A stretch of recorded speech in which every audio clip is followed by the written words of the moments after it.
What's up guys, still out here chipping away trying to build a base. So today I thought I'd talk about why you're probably not getting the most out of your zone 2 training.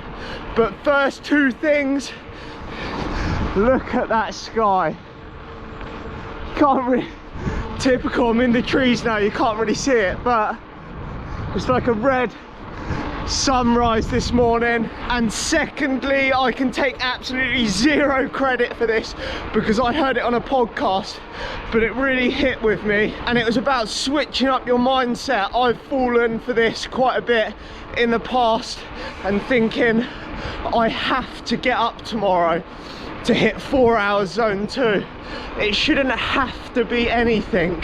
It should be I want to get up, and I've been really hitting that mindset. I want to get up, hit 4 hours zone 2 because of X. I want to get a top 10 in some race.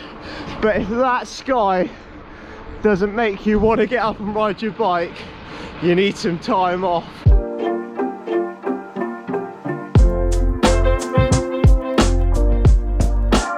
So that's my motivational talk for the week. But on to zone 2, I have fallen victim to all of these tips and bits of advice in the past, and it's only now when it's starting to click and I'm learning more. But the biggest one for me was actually not staying in zone 2. I'd go out on a ride and I was like smashing it 300 watts up a climb and then doing no watts back down the other side. So keeping your roots flat helps massively. I know you're not going to be able to keep it pan flat, but the idea is to keep either your power or heart rate in zone 2 and be constantly pedaling, rather than more of a threshold session where you're nailing it up a climb and then not pedaling for the next 10 minutes down the other side. Like, don't be a complete nutter. There's times where you're gonna have to stop pedaling for traffic lights, corners. Don't write yourself off. But the idea is to try and actually stay in zone 2 heart rate or power for long durations of time.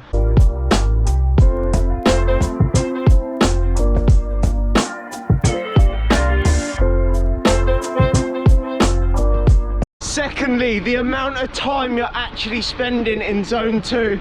I fell for this one in the beginning, and I am no Egan Bernal. I do not need to be smashing 25-hour weeks because I'm not going to be doing the tour at any point. But when I first started, I used to think like, oh, 2 hours a week, zone 2, and then I'll just absolutely goose myself the rest of the week and I'll get really fit and have a good base.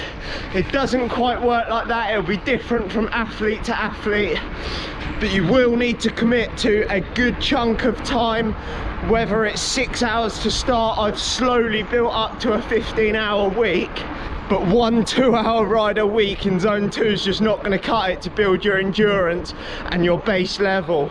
Equally, at the other end of the spectrum, don't jump in on week 1 and hit a 20-hour week, because if you've never done any base training, start light, build it up. Where have you got to go from 20 hours?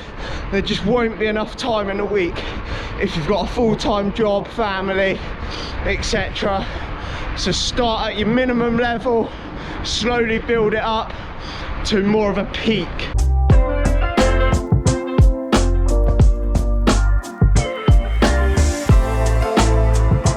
Thirdly, which links into part 2 of duration of ride, also committing to a full block of zone 2. I made this mistake as well. Don't do like 1 week of crazy zone 2 riding thinking you're going to build a base. Next week you're smashing a load of 20-minute Zwift races. It doesn't work like that. It takes time, and you will forever be chasing a bigger base. Like, you can't have a big enough base. All of the top riders get out, they will do a base block to build their fitness before they start ramping into more specific stuff. So you've got to block out a big chunk and actually commit to it.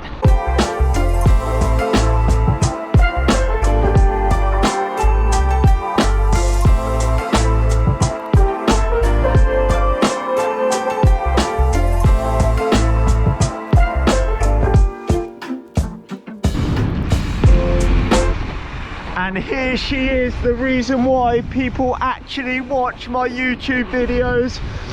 The rocket is out, which brings me on to my final point. Do not ever do zone 2 with the rocket. She lives for the town centre signpost sprint. Look at that machine. Give us your best celebration when you win that sprint. Little fist pump, come on. Oh, the subtle fist pump.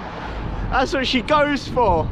But on a serious note, I used to always think that you had to be bang on the top of zone 2, like absolutely nailing it. That is not always the case.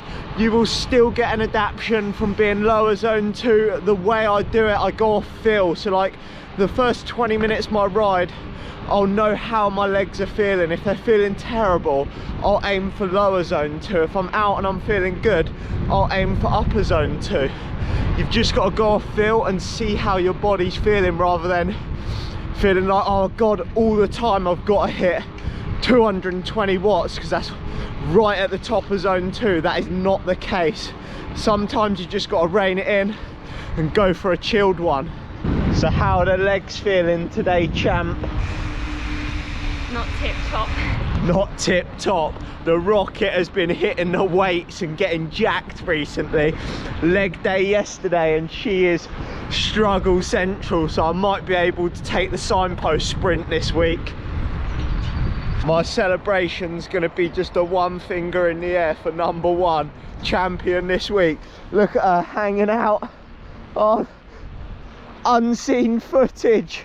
The rocket in struggle central. No sprint from the rocket this week. Her legs feel like liquid, so she's letting me take the W, which is unheard of. But most importantly, the biggest question is, what are we gonna have as recovery food after this ride?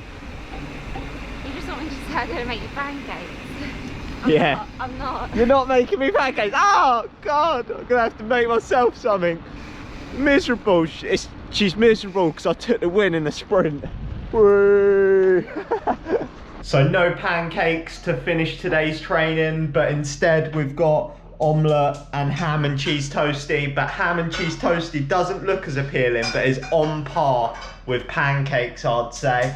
I hope you enjoyed the video. They're just some tips that I've picked up along the way getting back into cycling, and these are all areas that I have messed up with, thinking that I was doing zone 2, not doing enough hours of it, etc. And I've seen massive gains since adding this back in now and having a coach structure it all for me. So I hope you enjoyed the video, and I'll catch you in the next one.